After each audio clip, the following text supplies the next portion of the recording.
Ternate ini menjadi satu tempat yang sangat fenomenal. Saya kira butuh perhatian untuk sama-sama amati kaitan yang dia soal-soal bencana itu. Keresahan, kegelisahan, problematika seputar Maluku Utara dan solusinya hanya di Inoma Carita. Ino Fomapolu, Fosigise, Fajaru Nurlela Sarif, Najarita, Cabu Jotabea. Baba Seeba, Yaya Segoa, Suku Dofu-Dofu.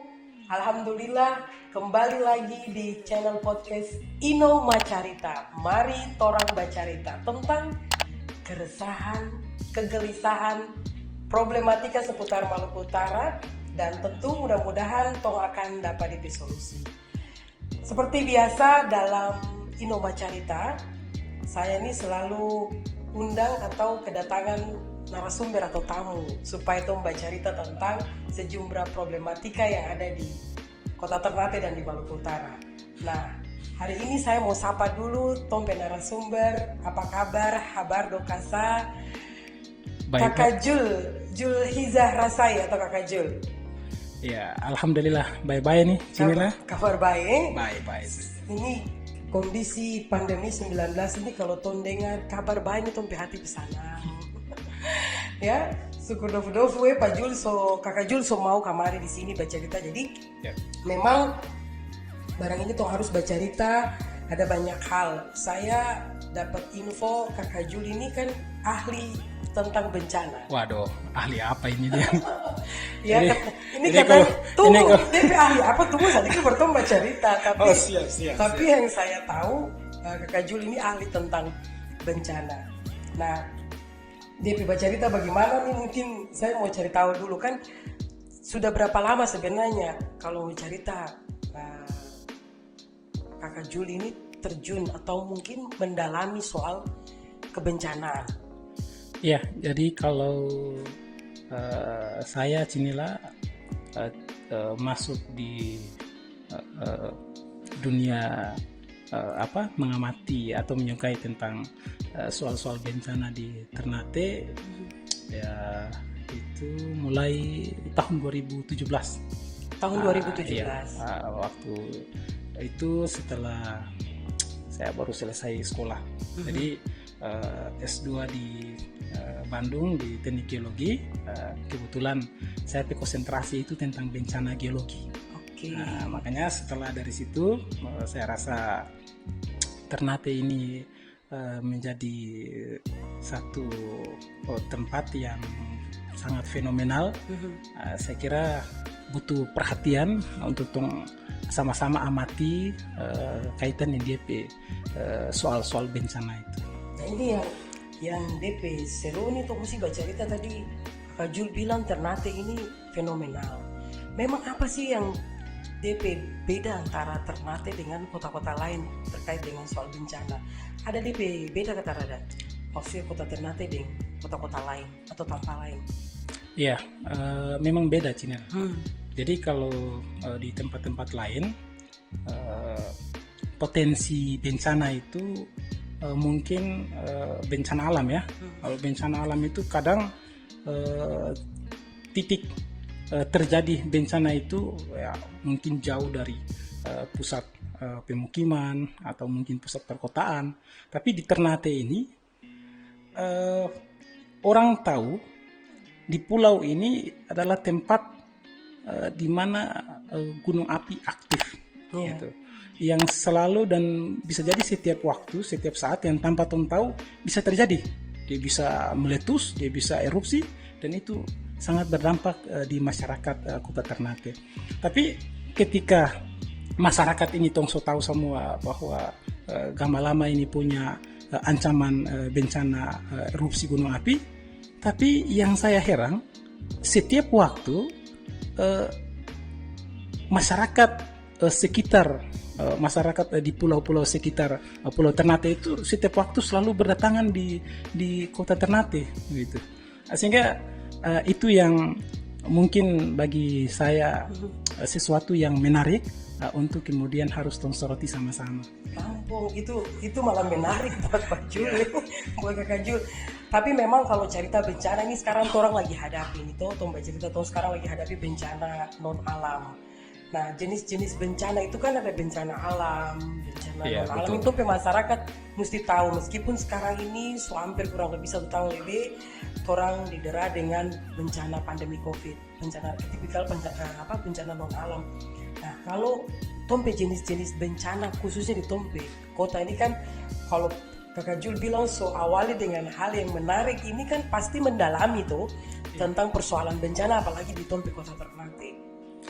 Iya, jadi kalau Ibu Cinela yang saya lihat sampai sejauh ini, bencana yang mungkin sering tong lihat, sering terjadi di kota Ternate ini, selain daripada bencana alam, misalkan gunung pica, gunung meletus, bencana yang terjadi juga ini karena disebabkan ulah manusia.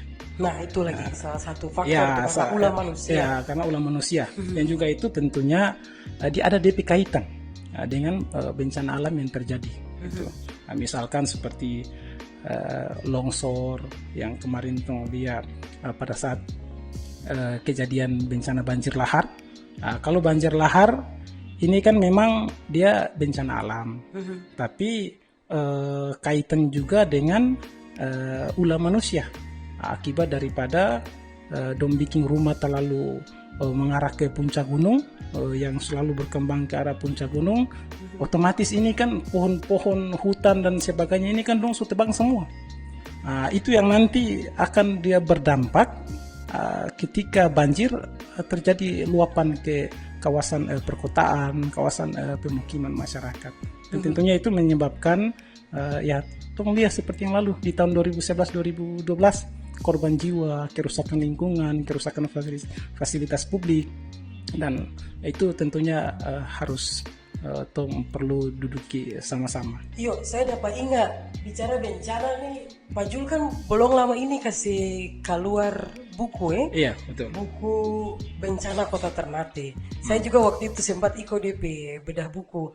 Nah, ada beberapa hal yang Pak Jul coba ungkapkan, tapi karena ini semua masuk di hal-hal yang menegangkan, tuh minum dulu apa Pak Jul. Betul. Pak Jul minum dulu.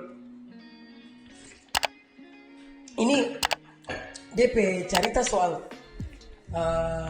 kawasan yang dong mulai tinggal di arah-arah. Tapi saya mau tahu dulu, dan mungkin saya rasa masyarakat juga perlu tahu, karena tuh bicara bencana ini kan ada seperti kata salah satu bahasa dalam, kalau bahasa kayu atau dia bilang begini, the present is the key to the past. Jadi apa yang terjadi di kondisi sekarang ini tuh harus berangkat dari tompe masa lalu. Nah, tadi Pak Jul sempat singgung soal di tahun 2011, dan saya baca di buku ini sampai terus terang ini saya belum nyawa berarti. Dan memang ini bicara tentang sains, tentang ilmu betul. Selama ini kan mungkin tompe pemahaman tentang bencana ini masih hanya mistis, dan tompe bercerita hari-hari dan tompe kondisi masyarakat. Saya begitu dapat buku ini dan bercerita tentang dari aspek bencana ini dari sisi ilmu, langsung saya buka ada sisi sejarah tentang letusan Gunung Gamalama. Nah, di buku ini kasih cerita dari awal mulai. Iya, tahun berapa? 1538 itu tompe Gamalama ini awal mula pica. Iya, betul. Awal mula dia pica itu. Ini coba mungkin tompe masyarakat mesti tahu. Coba Jul bisa cerita. Iya. Jadi memang tadi yang Cinela bilang itu betul, bahasa Kiowa itu. The present to the key. Ya, bahasa Kiowa itu the present is the key to the past itu. Jadi bahasa itu dia arti yang tong lihat hari ini itu adalah kunci masa lalu. Jadi kalau hari ini misalkan yang sering anak-anak muda sering kalau weekend sering pergi di Batu Angus, ada yang pergi di Tolire, di Ngade gitu. So pasti ketika tong sampai di Batu Angus, di Tolire maupun kemudian di Ngade,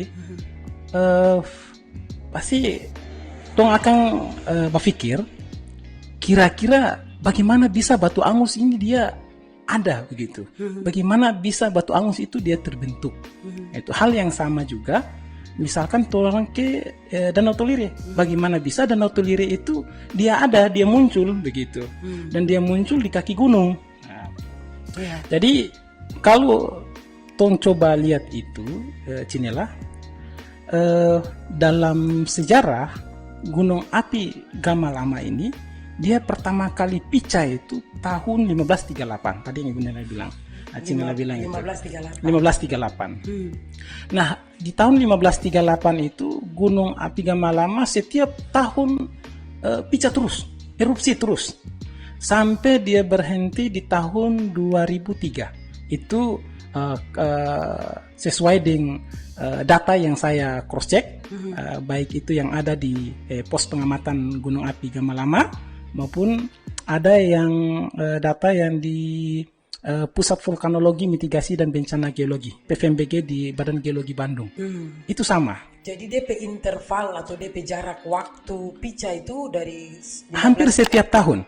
Oke. Dari 1538 itu sampai tahun 2003 itu setiap tahun itu pecah terus. Nah, itu.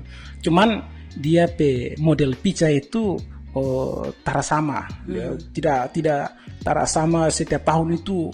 Dia pecah itu pecah besar terus. Ada yang hanya dia bebatuk-bebatuk sedikit saja, ada yang pecah dahsyat. Misalkan seperti di tahun 1775.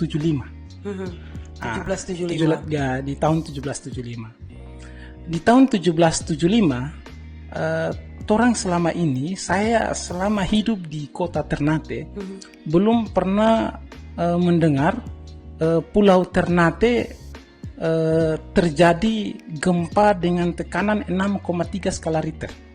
Itu saya belum pernah dengar. Itu selama saya tinggal di kota Ternate. Tapi setelah saya baca-baca itu buku-buku dari orang-orang penelitian sebelumnya, itu ada yang dia bilang Pulau Ternate atau Gunung Api Gamalama itu pernah mengalami gempa dengan tekanan 6,3 skala Richter, dan gempa yang diakibatkan tektonik itu yang bikin sampai Danau Tolire itu muncul. Tunggu. Jadi yang pasca tadi PDP jarak waktu 1 tahun ada yang dia cuma kukehe dia waktu di batu.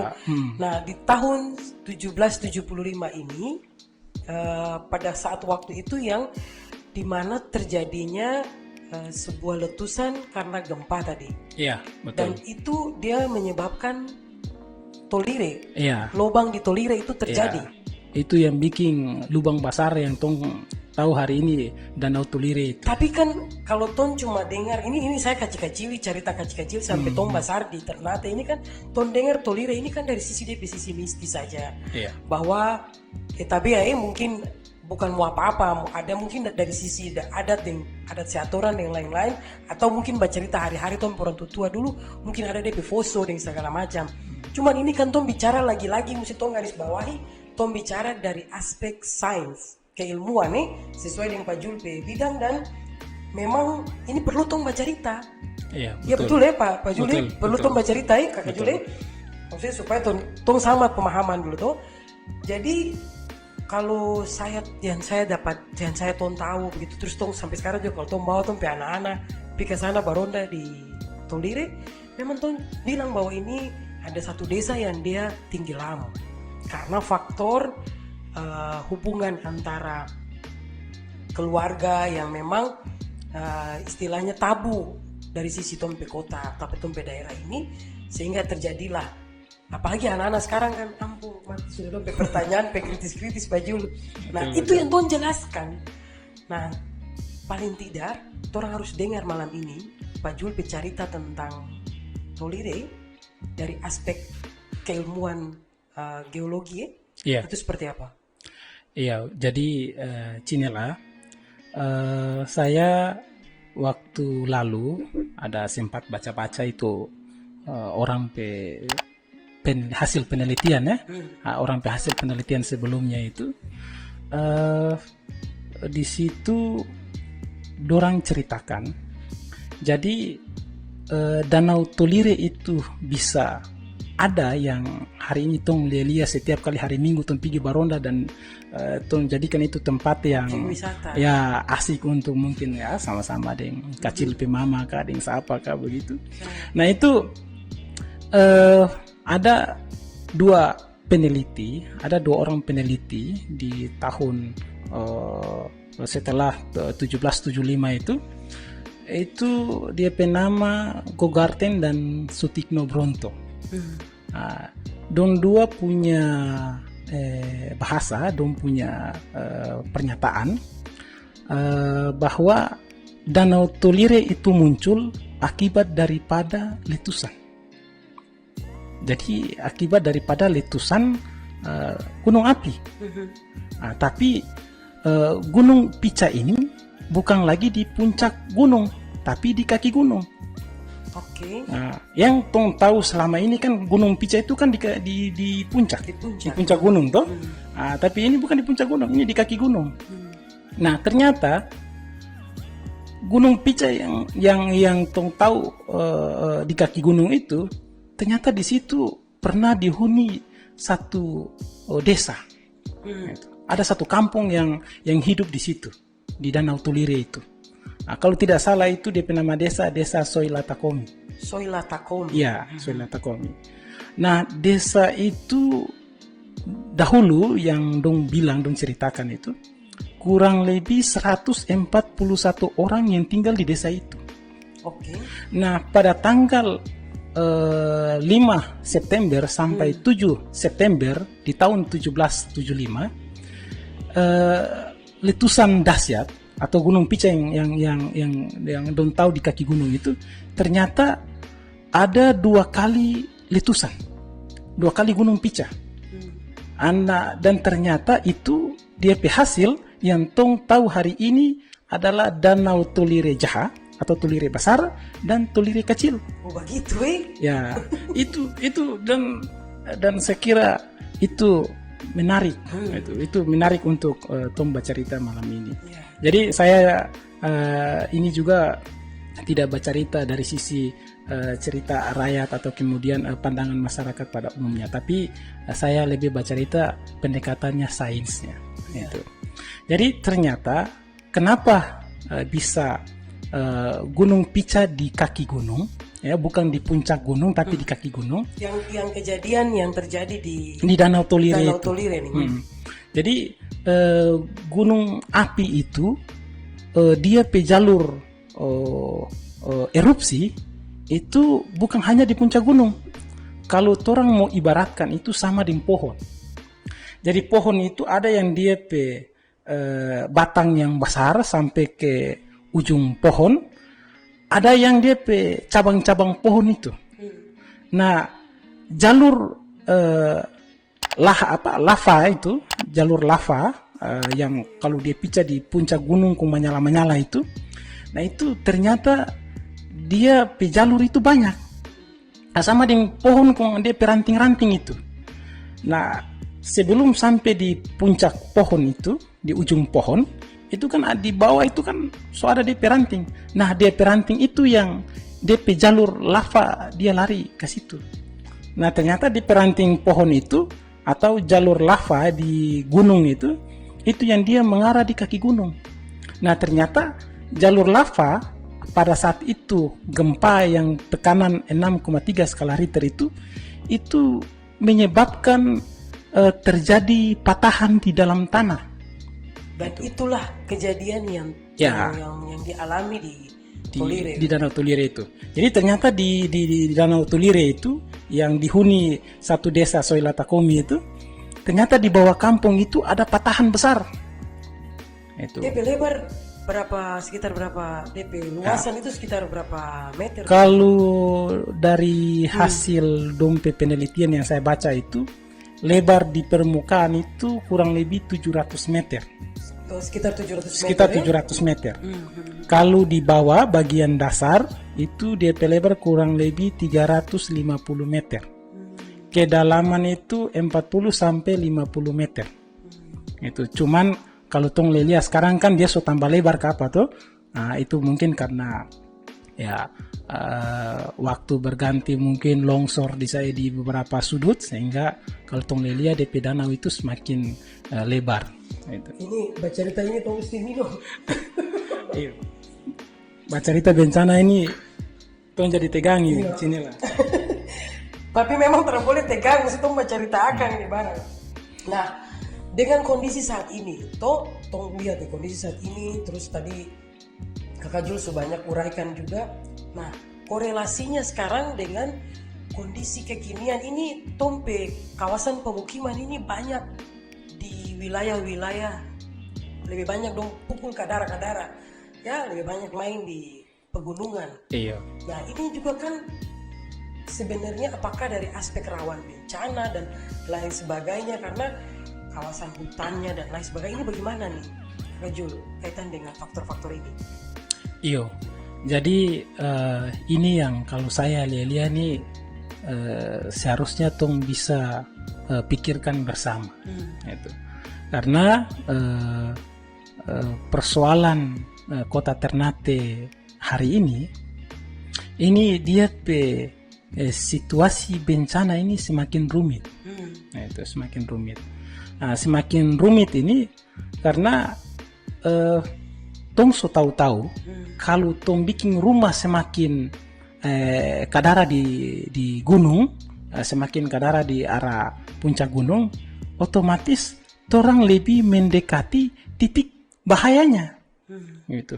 Tapi anehnya masyarakat so tahu-tahu itu kalau kadara itu tuh menuju kematian itu, tapi bikin apa kundung suka bikin rumah? Ya, bikin rumah itu semakin ke titik itu. Itu yang kalau saya bilang di awal kenapa Ternate itu fenomenal, karena itu. Gitu. Pulau kecil, pusat kota, baru tempat keramaian di sini, tempat pendidikan, tempat orang sekolah, hampir semua orang kemarin di sini, tempat jasa dengan apa semua di sini. Itu. Padahal ini kalau tung lilia ini, bukan saya mau kasih takut-takut Cinela, tapi memang Ternate ini berbahaya. Karena kalau coba Cinela lihat, itu di peta KRB itu, peta kawasan rawan bencana gunung api Gamalama, itu tidak ada titik aman. Mulai dari puncak gunung sampai di garis pantai itu, sampai di pantai di laut, itu tidak ada titik aman, rawan semua. Tompe wilayah semua. Tompe wilayah satu pulau Ternate ini. Subhanallah. Nah, ini kan artinya kawasan terbangun ini juga perlu tong antisipasi tuh. Iya, betul. Perlu tong antisipasi. Jadi tidak boleh terlalu bermain. Tapi memang bagaimana ini sudah terjadi. Nah, apa yang harusnya tong lakukan nih? Maksudnya ini mesti tong cerita, ternyata mesti tong ceritakan, tong mesti kasih tahu begitu. Iya, betul, Cinela. Jadi ini juga yang memang harus pemerintah pikirkan, dan juga barangkali orang dari kampus, dari akademisi juga akan bersedia membantu pemerintah apabila itu dibutuhkan. Kalau tong lihat masyarakat dengan pemerintah atau mungkin pembisnis swasta itu beda kalau dong membangun. Kalau pemerintah atau mungkin swasta dong membangun itu bisa dong timbun itu pantai di laut tuh. Bisa dong timbun itu. Tapi masyarakat itu mustahil. Apalagi yang DP pendapatan cuma for makan setiap hari itu. Tapi timbun di laut juga kan DP risiko sama lagi. Iya. Jadi kan kalau tuh mau lari ke darat ini kan bahaya, ya kan? Berarti kan harus bangun kalau mau teramau. Nah, tapi kalau mau bangun kalau, ya masyarakat yang pendapatan hari-hari cukup untuk memakan kan tidak mungkin. Jadi mau tidak mau kalau yang tong lihat for hari ini, pemerintah dan swasta itu dong timbun laut untuk membangun. Kalau masyarakat biasa yang pendapatan hari-hari saja for makan, mau teramau harus bangun rumah kadara. Dan ini memang dari kenyataan hari ini begitu. Saya lihat itu hampir di semua kelurahan itu sama. Nah, makanya itu kemarin yang saya meneliti sampai saya bikin dia buku itu bencana kota Ternate itu. Nah, itu menceritakan itu. Dan itu saya teliti dari tahun 2001 sampai tahun 2016 sampai 2017 itu. itu perkembangan pemukiman kawasan terbangun itu setiap tahun semakin meningkat. Sehingga kawasan hutan lindung dia berubah jadi kawasan perkebunan dan pertanian. Nah, yang anehnya lagi, kawasan perkebunan, kawasan pertanian dia berubah lagi, alih status menjadi kawasan pemukiman.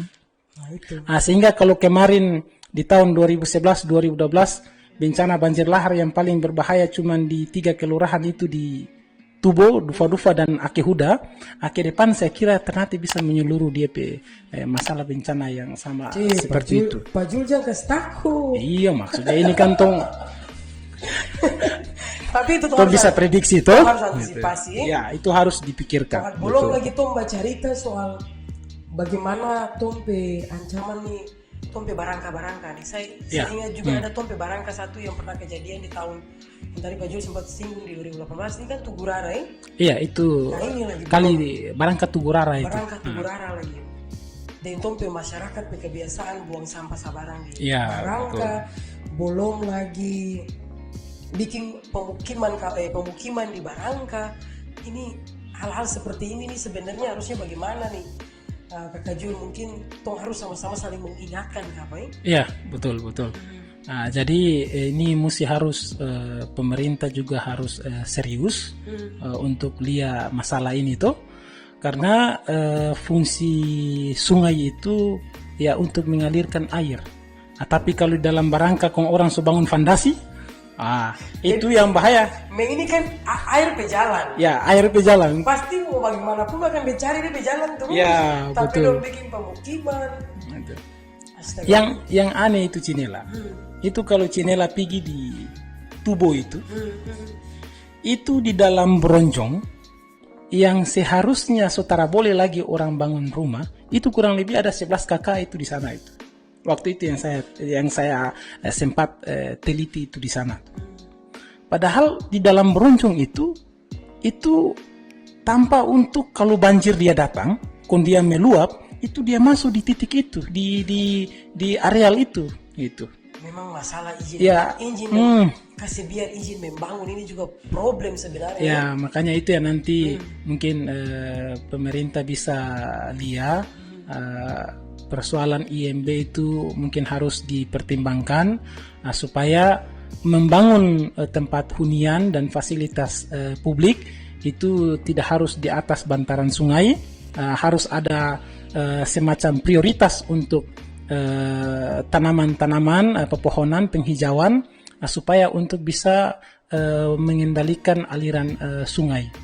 Begitu juga kalau dong bikin rumah itu jangan juga terlalu ke atas, karena itu tadi kawasan hutan lindung yang melindungi aliran air itu dia berubah jadi lahan perkebunan pertanian. Lahan perkebunan pertanian dong rubah lagi jadi tanpa bangunan rumah dengan beton-beton dan sebagainya itu dong sebangun di situ. Jadi kalau air turun dari atas itu saudara lagi dia meresap. Jadi dia bagi semua ke laut itu. Memang tong mesti baku kasih ingat. Ya, jadi baca cerita ini dia bertujuan tong baku kasih ingat. Pak Jul juga kasih ingat, Pak saya dan tong sama-sama saling kasih ingat. Ya. Jadi sekali lagi Kakak Jul makasih sekali mau bercerita di sini, datang terus bercerita ini super dofu-dofu sekali ini. Mudah-mudahan dengan bercerita ini bisa paling tidak bisa memberikan tompe pemahaman, tompe informasi tentang hal-hal yang perlu tong antisipasi. Ya karena DP kunci daripada semua bencana ini kan harus mitigasi. Iya, betul. Mitigasi atau antisipasi sejak dini. Sekali lagi suku dofu-dofu Kakak Jul mau berbagi di sini, semoga ada manfaatnya. Hanya di Inoma Cerita.